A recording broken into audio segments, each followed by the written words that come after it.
Welcome, my dear listener, to another soothing tale from the Sleepy Mythologist.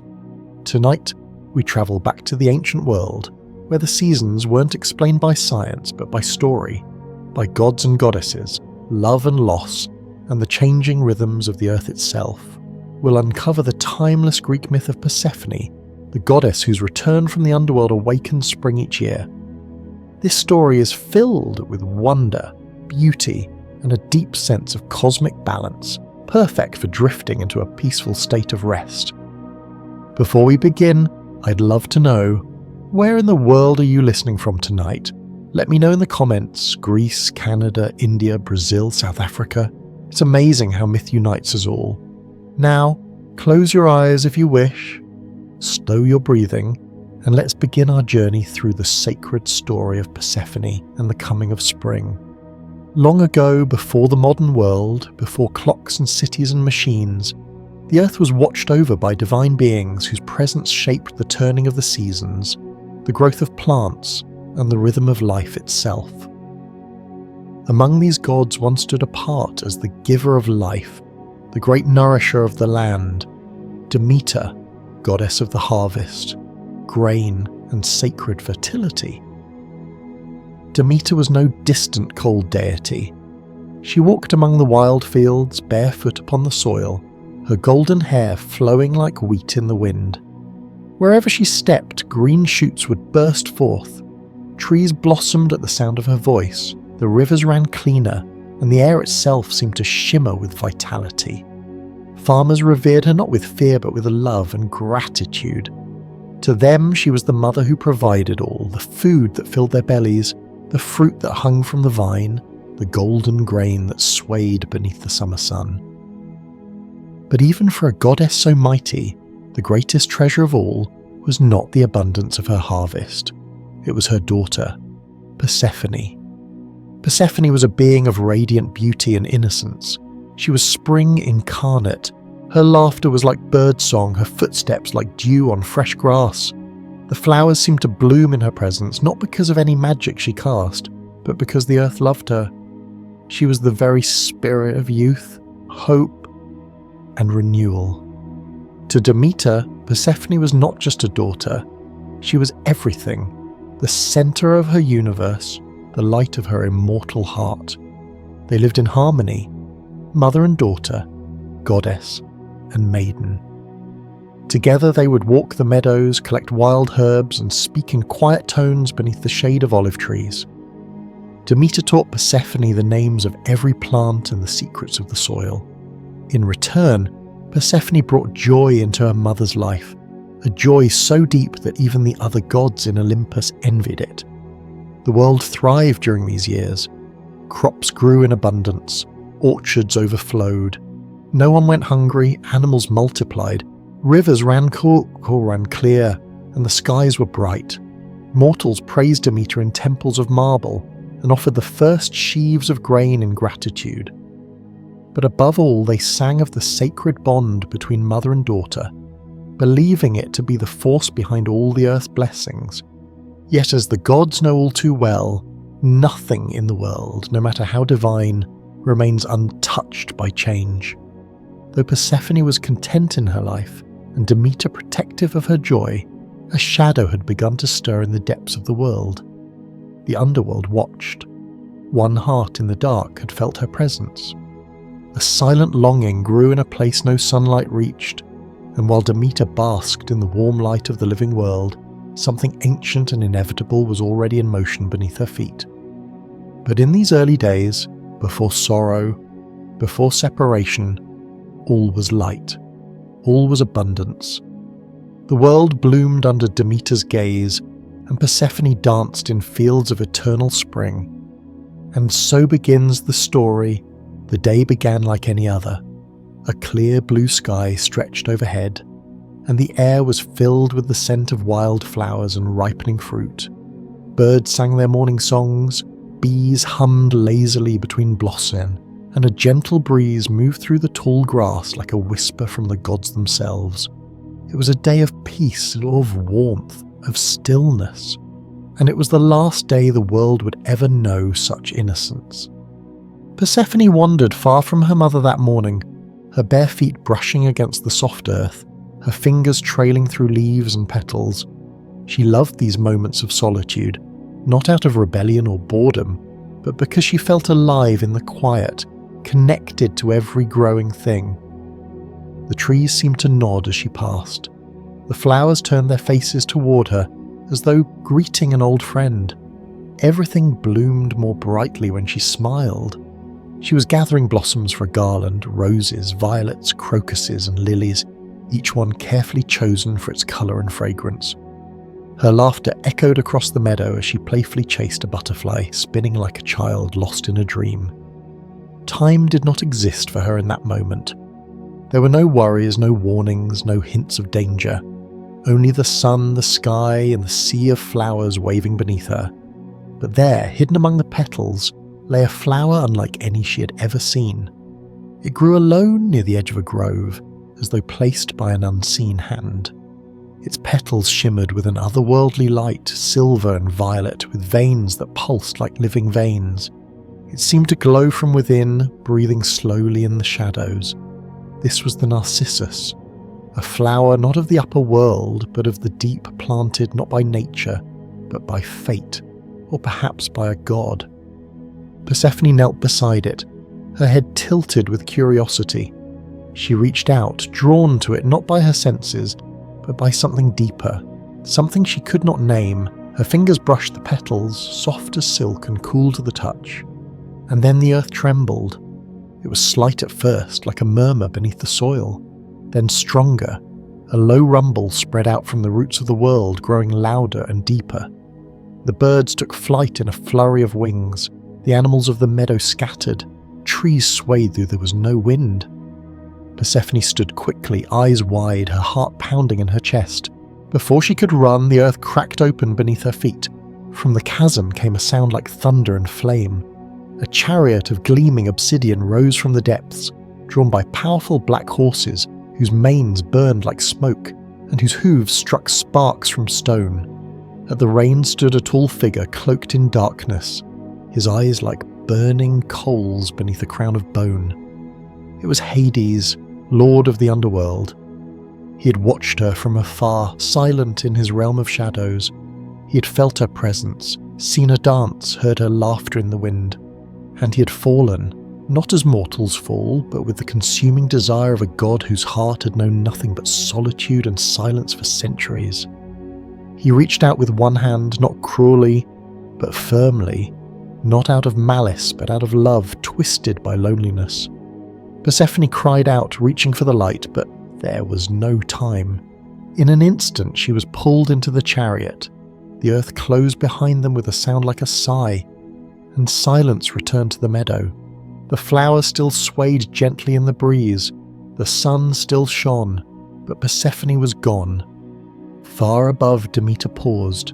She felt it, not in her mind, but in her soul, as though the sky had dimmed slightly, or the warmth of the day had been stolen away. She called out for her daughter, but no answer came. The world, once so vibrant and alive, had taken a breath and held it. And so began the Great Descent, a tale not only of gods, but of change, of the sudden crack between joy and sorrow. The taking of Persephone was not just a moment in myth, it was the turning point of the world itself. And below, in the deep and echoing halls of the underworld, the daughter of spring had begun her journey into shadow. The underworld was not what the poets imagined, at least not entirely. It was not a place of constant torment or fire, not a place of endless screams. It was quieter than that, older, deeper. It was a realm where time moved like a slow, cold river, flowing without end, untouched by sunlight or seasons. And it was here, in the very bones of the earth, that Persephone now found herself. The chariot of Hades had descended swiftly, the black horses galloping through stone and shadow, as though the very air obeyed them. The wind howled through cavernous tunnels, through roots of mountains and veins of sleeping fire, until it opened into a vast and solemn kingdom, the realm of the dead. As the wheels of the chariot touched the ground, The cries of the upper world faded into silence, replaced by the low hum of something ancient, something eternal. Persephone stepped out slowly, her legs trembling beneath her, her eyes wide with wonder and fear. She expected darkness, and there was darkness, but it was not the kind that swallowed everything. It was a living darkness, full of movement and mystery. The walls of the underworld were carved from obsidian and bone, illuminated not by torches, but by faint glows that came from within the very rocks, as though the memories of the dead flickered softly in their resting place. Hades walked beside her, not dragging, not threatening, but still silent. His presence was immense, like standing next to a storm held in human form. He was not cruel, but he was distant. There was no malice in his face, only longing, and something unreadable, like the weight of centuries. In his hand he carried not a weapon, but a key, a symbol of his dominion over what lay behind every mortal's final breath. Persephone was led through the vast halls of his kingdom, the fields of asphodel, where most souls wandered in dreamy forgetfulness. The river Lethe, whose waters erased all memory, and the palace at the heart of the realm, carved into the blackest mountain, crowned in crystal and utterly silent. Everything was beautiful in a strange, solemn way, like moonlight on a tomb, and though Persephone's heart ached with confusion, a part of her could not deny that the place had a strange, cold majesty. There were no meadows here, no birdsong, no sun. But there were gardens of white poppies and pale silver blossoms that opened only to moonless skies, trees with a bark as dark as ink, and leaves that shimmered like frost. Strange creatures whispered through the halls, shades of the dead, winged spirits, and shadows that moved on their own. They did not harm her. In fact, they bowed their heads as she passed, as though they knew that something had changed. Because something had changed. Though she was still Persephone, maiden of spring, daughter of Demeter, something within her was beginning to stir. A curiosity, a stillness, a realization that there was power in this place for her. Power in being seen not just as a child of joy, but as a queen of silence. Hades, for his part, did not force her to love him. He spoke little, but when he did, his voice echoed like thunder in a deep cave, measured, patient, and ancient. He told her that she could wander as she pleased, that none would touch her, that she was not his prisoner, but something more, that the throne beside his own had waited for her since the beginning of time. And she began to wonder, was this fate? Was this abduction or invitation? The days, if they could be called days, passed slowly. At first, Persephone cried. She called out for her mother, for the sun, for the songs of birds, but there was no reply, only the quiet rustle of spirit winds through halls of stone. But in time her tears dried. She began to explore the palace on her own. She spoke to the souls of poets and kings, listened to their stories, touched the cold marble walls with a strange reverence. The weight of the underworld did not crush her. Instead, it began to shape her. And though she still longed for the surface, for warmth, for light, she was beginning slowly to understand that something inside her was changing, not vanishing, but evolving. She was not only the goddess of spring now, she was becoming something else, something deeper. For the first time in her immortal life, she felt something that had never visited her in the sunlit fields above. Power. Quiet power. Not the power of growth or blossoms, but the power of stillness, of memory, of ruling over what all must face in the end. She still thought of her mother every moment, of the world she had left behind, of the sunflowers that leaned toward her when she passed. But she also looked around her new realm and felt, just for a moment, that she belonged here too. And Hades watched her from afar, not with possession, but with a strange reverence, as if even he did not fully understand what he had brought into his kingdom. Not a captive, not a child, but a queen in the making. And so the daughter of spring sat in a land of shadow, not in chains, but on a throne, becoming not less than she was, but more, a mystery, a force, a myth in motion, far above the underworld, beyond the roots of mountains, beyond the caverns of the dead. The earth stood still in a kind of breathless waiting. It did not happen all at once. At first, it was small things, the flowers that did not open, the bees that stopped humming, the morning frost that lingered too long upon the fields.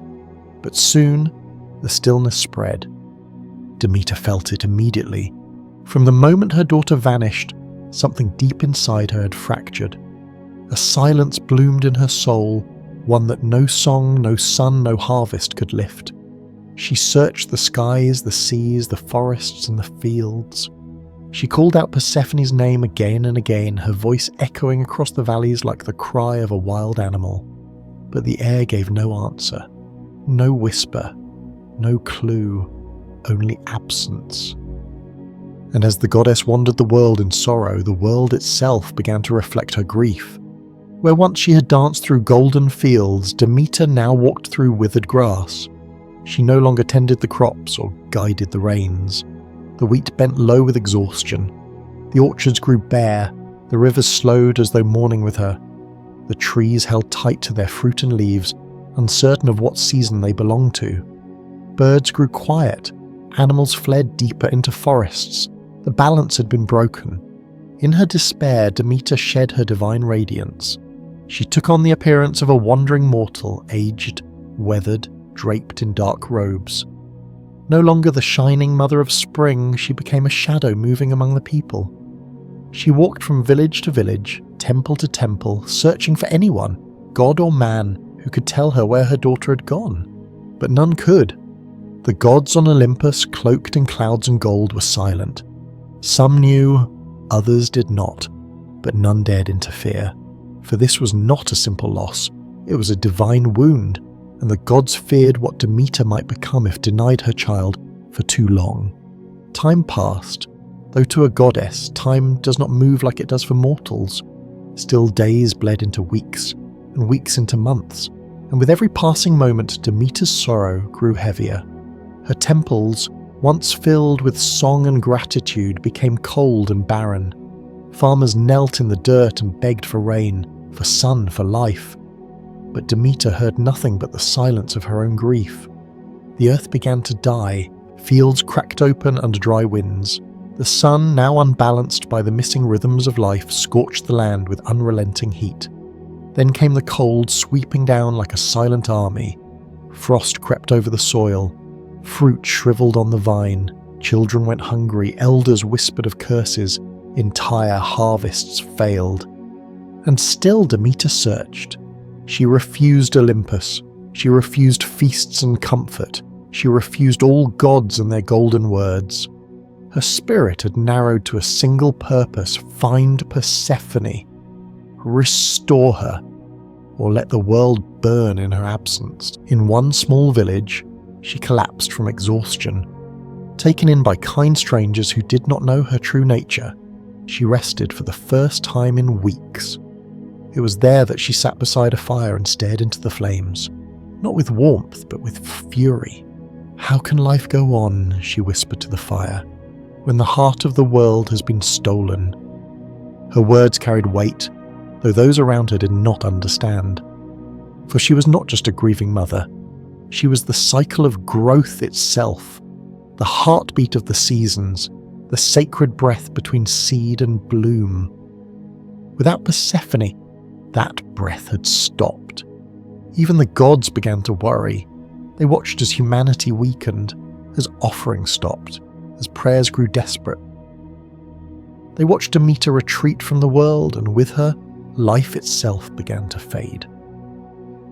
It was not simply that crops failed, it was as if hope had withdrawn its hand from the mortal world.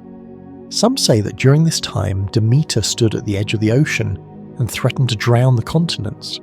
Others say she wandered through dreams, turning joy to sorrow wherever she passed.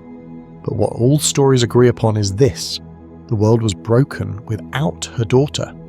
And so the people prayed, not to Zeus, not to Hades, but to Demeter, the mother, the giver, the earth itself, They left tokens of wheat, of bread, of small carved flowers on cracked altars, not in praise but in mourning. Even the seasons grew confused. There was no spring, no harvest, only cold or dry or dead. The great wheel had stopped turning, and in the silence, in the stillness of the dying world, a truth was beginning to take root. The return of Persephone was not simply a matter of love, it was a matter of life, of balance, of breath itself. Without her, the world would not continue. Without her, even gods would fall into ruin. And somewhere deep in the underworld, Persephone must have felt it too, the ache of the earth calling out her name. The time of sorrow could not last forever, but first it had to be fully known. And Demeter, goddess of life, would not allow a single flower to bloom until her daughter's hand once more touched the sunlit soil. Across the dying fields and frostbitten lands, the voices of mortals began to rise, not in song or celebration, but in desperation. The people, once nourished by the gifts of Demeter, now faced empty granaries, shriveled crops, and long, hungry nights. The livestock grew thin.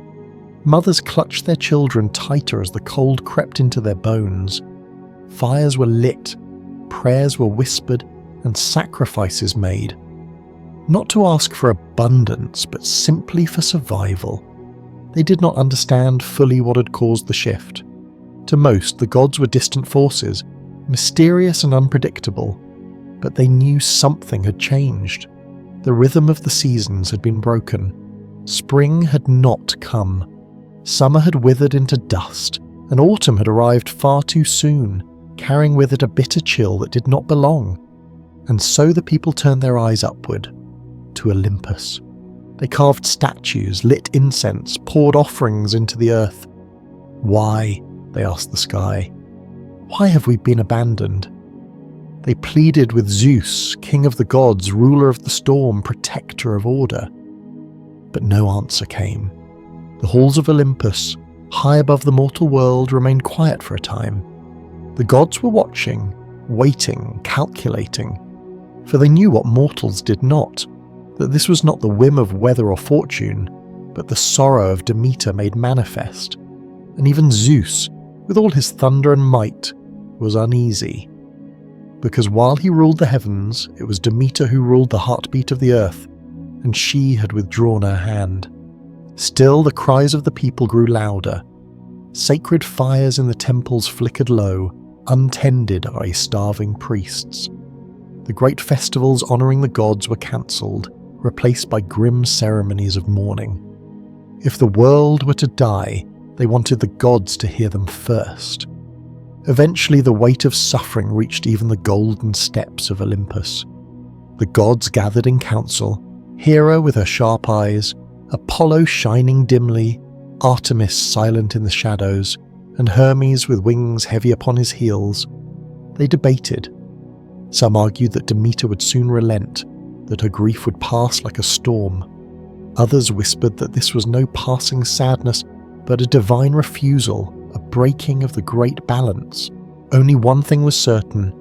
If nothing changed, the mortal world would fall into ruin, and with it, the prayers, offerings, and worship that sustained the gods themselves. It was then that Zeus finally rose from his throne, the skies rumbling at the motion. He had known from the beginning what had happened. He too had felt the earth shift. And deeper still, he knew a secret that none of the other gods dared speak aloud. Persephone had not simply disappeared, she had been taken, and it was by his own brother, Hades. Zeus had allowed it. Perhaps not with full clarity, perhaps not with open declaration, but in the shadows of Olympus, he had known Hades longed for a companion, and he had not stopped him. The underworld was a lonely place, and Persephone, radiant and pure, had drawn even the king of shadows into love's grip. But now the consequences of his silence were unfolding like a storm cloud across the world. Zeus sent for Demeter, who came cloaked in grief and rage, her golden hair dulled to the colour of ash, her eyes hollow and sharp. She stood before him not as a sister, not even as a goddess, but as a mother. And in that moment she was more powerful than ever before. "Return my daughter," she said, her voice quiet and immovable as stone, "or I will let the world crumble. I will strip the earth bare. I will make this realm a grave." Zeus, ever the weaver of compromises, did not answer with denial or apology. Instead, he summoned the swiftest of gods, Hermes, messenger of the divine, guide of souls, the only being who could cross between the living and the dead with ease. "Go to the underworld," Zeus commanded. "Speak to Hades. Tell him what has happened above. Tell him what must be done." And so Hermes flew. He descended through the folds of the earth, through the silence of stone, past the river Styx and Lethe, through gates guarded by three-headed beasts and ghostly shades. The underworld, timeless and vast, gave way to the throne room where Hades sat, silent and still, his eyes fixed on the quiet figure beside him, Persephone. She sat not in chains, but in shadow. A crown of bone and silver rested upon her brow. Her hands were folded, her gaze distant. She had not spoken much, she had not smiled, but she had not fled either. A part of her had begun to wonder if the world above still remembered her, if her mother still searched, if the warmth she once knew would ever return. Hermes entered with the swiftness of wind, bowing with respect, and delivered his message. "The earth is dying. Demeter refuses to let the world live until her daughter is returned. The mortals suffer. Even Olympus trembles." Hades listened, saying nothing at first. Then he looked to Persephone. "What would you choose?" he asked her, and there was no malice in his tone, only a quiet sadness. The light or the dark? And Persephone's heart stirred for the first time she was asked. But choice, like all things among the gods, was not simple, for in her time below she had eaten a few seeds from a pomegranate, a small thing, sweet, red as blood, a fruit sacred to the dead, and by the laws of the underworld, those who consume its food are bound to it, not forever, but not untouched. Still, a compromise could be made, and above, as Hermes began his journey back to the light, hope flickered for the first time in many months.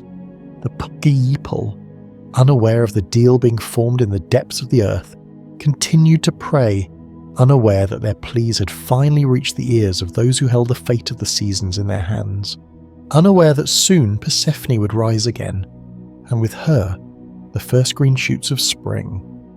The descent into the underworld had changed Persephone. Time in that place did not flow as it did in the world above. There were no rising suns, no soft twilights, no gentle passing of the seasons to mark the hours. Days were indistinct, stretching into one another like a dream that never ended.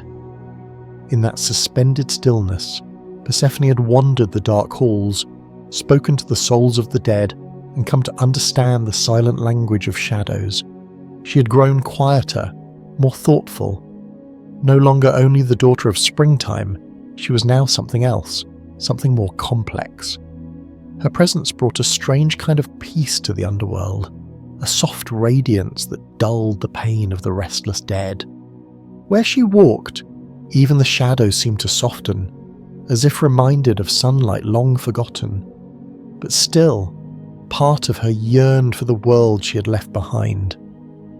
When Hermes, the swift-footed messenger, arrived in Hades' domain, it was as if a breeze had slipped through the still air, a sudden stir that carried with it the scent of change. He came bearing the will of Olympus, the desperation of mankind and the sorrow of a mother whose grief had withered the world. Persephone listened in silence as Hermes relayed Demeter's anguish. The withering crops, the starving villages, the crumbling altars, and the slow death of hope. Every word was a pull on her heart, a reminder of who she had been, of sunlight, laughter, blooming meadow, and the soft warmth of her mother's embrace. Then came the truth. She could return, but not entirely, not forever. For she had eaten the food of the dead, a handful of ruby-red pomegranate seeds, offered in a moment of quiet temptation. Hades had not forced her to eat them. He had not tricked her. He had offered them to her gently, and she, in her loneliness, had accepted. She had placed them on her tongue and tasted their bittersweet juice, and in doing so she had unknowingly woven herself into the fabric of the underworld. According to the oldest laws, older even than Olympus itself, any soul who partakes of the underworld's food is forever connected to it. It is not a punishment, it is a binding, an echo, a shared breath between realms. Persephone did not speak at first. She turned the knowledge over in her mind like a stone in her hand. She felt no regret, but she also felt no certainty. She had changed, yes, but she had not been lost. She could return, but only part of her would return. A council was called between the gods. Zeus stood at its head, weary and grave. Demeter arrived cloaked in the fury of endless winter, and Hades stood beside Persephone, not as captor, but as the keeper of her throne. It was there that the decision was made. Persephone would return to the surface for part of the year, to walk the fields, to bring the spring, to fill the world with colour and scent and joy. And for the other part of the year, she would descend once more into the underworld, to reign as queen beside Hades, to hold dominion over memory, transformation, and the sacred passage between life and death. 6 seeds, 6 months. This was the balance the gods struck, a rhythm for the turning of the world, a divine agreement etched not in stone but in cycle, sorrow and joy, light and darkness, growth and decay. Demeter's heart ached at the thought of losing her daughter even for a moment, but the alternative, the unending death of the earth, was unthinkable. She wept but nodded, and in that tearful nod the seasons were born. It was not a happy ending, nor was it a tragedy. It was something older, deeper, a truth wrapped in myth. That joy and sorrow are sisters, that light needs darkness, that to return one must first go away, and so preparations were made for Persephone's ascent. The gates of the underworld groaned open for the first time in what felt like eternity. The black horses stood ready, their manes gleaming like polished obsidian. Hermes would guide her as he had guided countless souls, but never one quite like her. Before she left, Persephone looked once more upon the land she had come to know, the pale gardens, the silent throne, the flowing rivers of memory. She did not say goodbye, only, "I will return." And Hades, solemn and quiet, nodded. As she rose through the layers of earth, the world above held its breath. The soil shifted. Seeds that had lain dormant for months quivered in the dark. Buds tightened on branches. Streams began to whisper again beneath sheets of ice. And in the moment her foot touched the surface once more, something ancient stirred. Spring began. It was not sudden, the air did not erupt into blossom in a single heartbeat. But the change was unmistakable. The sun felt warmer. The breeze carried scent again. Birds, long silent, began to sing. The snow melted slowly, revealing shy blades of green beneath.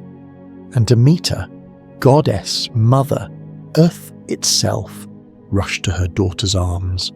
They held each other for what felt like the first time in all of existence. No words were spoken. There was only warmth, only breath, only the deep reconnection of a bond that not even death could sever. The earth rejoiced. Crops stirred in the fields. Trees stretched toward the sky. Flowers opened their eyes. Life, once on the brink of vanishing, surged back with a vengeance. And though the world did not yet know the full story, it could feel it. Something had been restored, not perfectly, not forever, but in rhythm, in truth, in sacred cycle.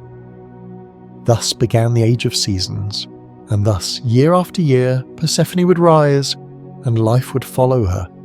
It began with a breath, a single, subtle shift in the stillness of the earth. The moment Persephone set foot upon the surface, something ancient and buried deep within the soil stirred awake. The cold began to loosen its grip. The frost that had clung stubbornly to the fields began to melt into shimmering drops of water, feeding the thirsty ground below. The birds, who had long been silent, lifted their heads to the wind and called out into the morning light.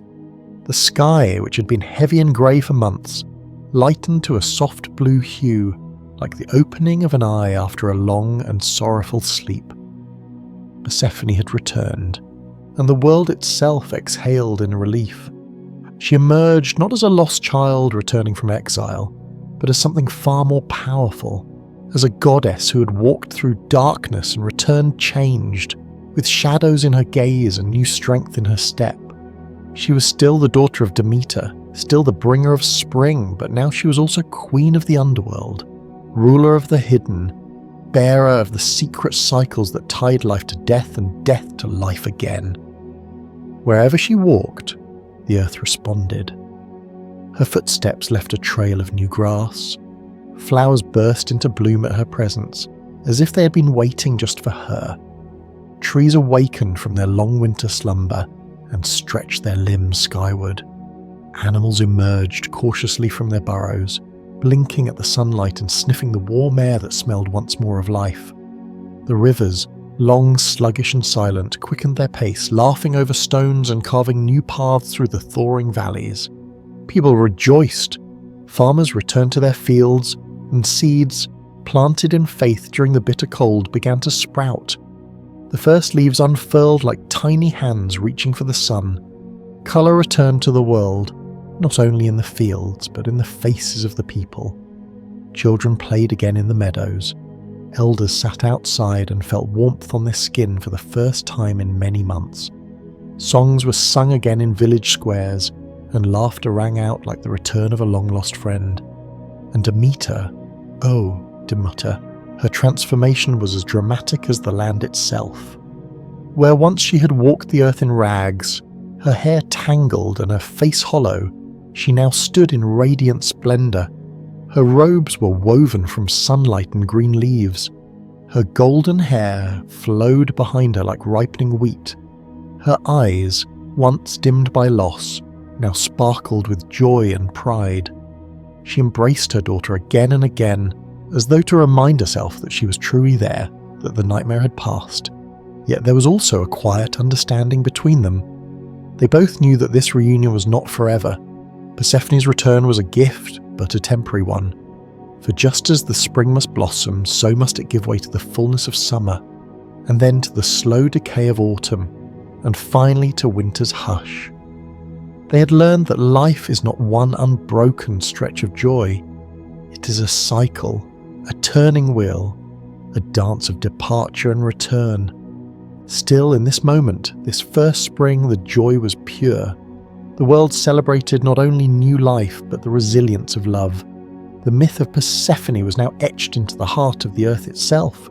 It lived in the blooming of every flower, in the warmth of every sunbeam, in the scent of every bud opening after winter's sleep. The ancient Greeks saw the return of Persephone not as mere poetry, but as truth, a divine truth that explained the mystery of the seasons. When she rose, so did the world. When she descended once more into the shadows, the earth grieved again and fell into stillness. But each time she returned, life was reborn, not a repetition, but a renewal, a spiral, ever circling, ever deepening. Some say that during her time on earth, Persephone wandered among the people in disguise, blessing their fields with unseen hands, whispering to the seeds beneath the soil.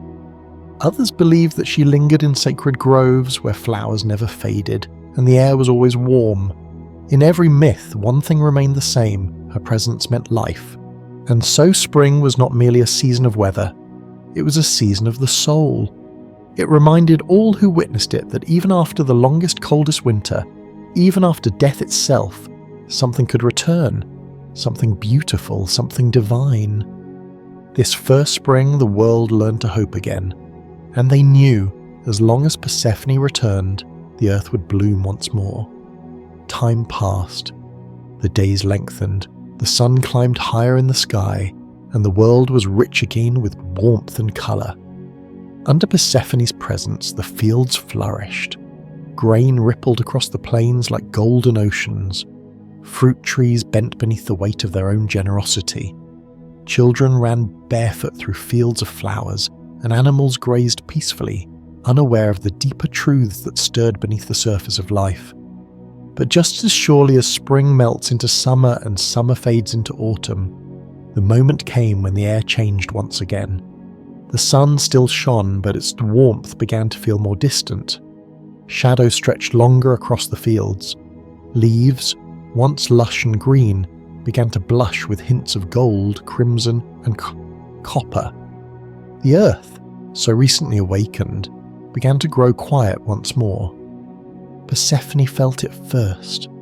It came not with fear, but with knowing, a sensation deep within her spirit, a gentle pull, like the tug of a tide or the slow turn of a wheel. It was time. The agreement between the gods had not changed. 6 seeds, 6 months, 6 spent in the world above, 6 below. She had danced with light, now she must return to shadow. It was not a punishment, nor was it exile. It was balance. It was law. And she did not resist. Her mother Demeter clung to her with sorrow in her eyes.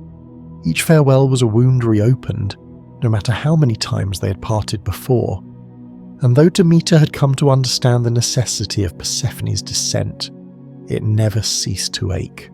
She was a goddess, yes, but also a mother, and no mother can part with her child without grief. As Persephone descended, the world above responded in quiet sympathy. The leaves began to fall. The trees, like mothers themselves, released what they could no longer hold. Animals prepared for the long silence ahead. The sun retreated earlier each day, as if in mourning. Crops were harvested in hurried gratitude, and fires were lit to hold off the growing chill. People wore heavier cloaks, and their songs grew softer. Demeter, in her sorrow, began to retreat once again from the world. She did not rage as she had the first time, nor did she fall into the same bottomless despair. But the grief still lived in her, pulsing like a distant storm. She let the world fade into winter's arms, letting it sleep, letting it rest, until her daughter would return once more. Below, in the silent halls of the underworld, Persephone resumed her place on the throne beside Hades. But she was no longer a visitor to that realm, nor was she merely a daughter longing for the surface. With each passing year she had grown into her role as queen. She walked the corridors with quiet grace, her crown now resting easily upon her brow. She greeted the souls of the dead with compassion and dignity. She listened to their stories, their regrets, their confessions whispered into the endless night. She had become a guide, not only between places, but between states of being. Life and death, innocence and experience, light and shadow, and she had seen the full arc of existence and returned, again and again, changed yet whole. And the people above, though they could not see her, felt her absence. They spoke of her in winter stories, of how she would return when the snow melted, when the crocuses pushed up through the frost, when the birds sang again at dawn. They built myths around her cycle, tales told around fires in the dark months. Mothers would hush their children and say, "She will come again, the maiden of the light, the queen of the underworld, the one who walks both realms." They left wreaths of dried flowers at the edges of fields, small tokens of remembrance and hope. Even the wind seemed to whisper her name in the quiet months, brushing across bare branches and drifting snow. Persephone. Persephone. This cycle repeated, year after year. When she rose, the world bloomed. When she descended, the world slept. But this was not a story of loss, it was a story of rhythm, of sacred return. A reminder that even in the darkest places, something waits to be born again. For Persephone, her descent and return were not ends and beginnings. They were part of one great whole, one sacred turning of the wheel. She was the hinge between two worlds, the thread that tied together joy and sorrow, birth and death, morning and midnight. And because of her, The earth learned how to breathe, to bloom and wither, to grow and grieve, to let go and begin again. Each autumn, when the leaves fall and the fields empty, we are reminded that all things change, that nothing lasts forever, not warmth, not sorrow, not even death, but also that some things return, that life always circles back, and when the snow finally melts, she will rise again. Persephone had once been known only as the maiden, the Kor, the innocent daughter of Demeter, a symbol of youth, of blooming life, of untouched joy. In the earliest days, she was the laughter in the meadows, the light step among daisies, the gentle hand that coaxed flowers from the earth. To mortals, she was a distant image of perfection, delicate and radiant, like the first day of spring itself. But that image was no longer complete. She had descended. She had suffered. She had changed. The time she spent in the underworld had not broken her. It had shaped her. There, in the halls of shadow, Persephone had discovered a power far deeper than the easy magic of spring. It was not the power to make things grow, but the power to endure what cannot be changed. It was not the power of new beginnings, but of sacred endings. And from this transformation emerged a truth that no one, not even the gods, could deny. Persephone was no longer just a daughter. She was a queen. Her rule was not harsh or tyrannical. She did not roar or strike fear like the gods of war or thunder. Instead, her authority radiated from silence, from presence, from the way the souls of the dead bowed before her, not out of fear, but out of reverence. She had walked where few dared to tread. She had eaten the fruit of the dead and returned not diminished, but more whole. She was the bridge between two worlds, and her strength lay in her ability to belong to both. In her presence, the spirits found comfort. She listened, not with pity, but with understanding. The souls who had passed from the world above came before her not to be judged, but to be seen, and Persephone saw them all. The forgotten, the sorrowful, the ones who had lived quiet lives and those who had met loud ends. She carried their memories within her. She became not just the queen of the underworld, but the keeper of stories, the guardian of all that once was. Even Hades, lord of the dead, ruler of the silent realm, did not overshadow her. In her he found an equal, not a companion who followed, but one who stood beside him. She brought something to his kingdom that it had never known: grace. She did not deny the reality of death, but she softened it, gave it form, meaning, a rhythm, and in doing so she made the underworld not just a place of endings, but of transition. Persephone wore two crowns now, one of flowers and one of bone, and she wore them both with dignity. Above, the mortals began to sense this change. Slowly the myths adjusted. The stories they told their children grew more layered, more reverent. No longer was she just the girl who was stolen away. She was no longer merely a victim, no longer just the springtime maiden who emerged with flowers in her hair. She had become a symbol of transformation. Women, especially, looked to her with new understanding. She represented more than the seasons. She represented the path all souls must walk at some point, the crossing between innocence and wisdom, between being sheltered and stepping into one's own power. Persephone's story reminded them that descent does not mean destruction, that even in the darkest places, one can find sovereignty. Her myth became a mirror. To those who grieved, she was the one who understood. To those who had lost their way, she was the quiet hand reaching from the dark. To those undergoing great change, she was proof that transformation is not a curse, but a kind of crowning. And so, year after year, as she rose from the underworld, the world rejoiced, not just because of what she brought, but because of who she was. She reminded the world that there is power in survival, that pain can lead to growth, that descent and return are not opposites, but parts of the same divine journey. In temples, they placed her statues beside Demeter's, not as a child to her mother, but as a woman in her own right. Her eyes were carved to gaze both forward and inward. Her hands held both a torch and a sheaf of grain, a guide, a nourisher, a queen. Persephone no longer needed to be rescued. She had rescued herself, and she had come back, not just to bring spring, but to show the world how to rise from its own darkness. Not once, but again and again, the story of Persephone is more than a tale of gods and goddesses. It is more than the explanation for the changing seasons or the blooming and withering of the earth. Beneath its mythic surface lies a profound truth, whispered through generations, hidden in symbols, echoed in the cycles of nature and the lives of every human being.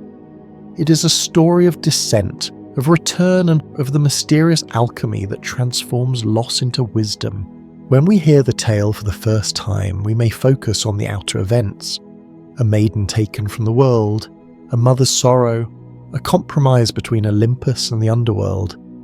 But as we listen again, perhaps years later, perhaps in a moment of quiet, we begin to understand that this myth speaks not just of gods, but of us. We are all Persephone.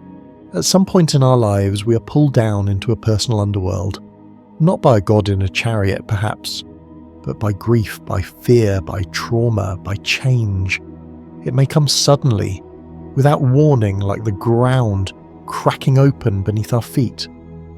Or it may arrive slowly, creeping like twilight until we realize we are standing in the dark. It is the moment when childhood ends, when innocence fades, when the life we knew is no longer the life we live. And in that place of shadow we are transformed. The myth does not pretend this journey is easy.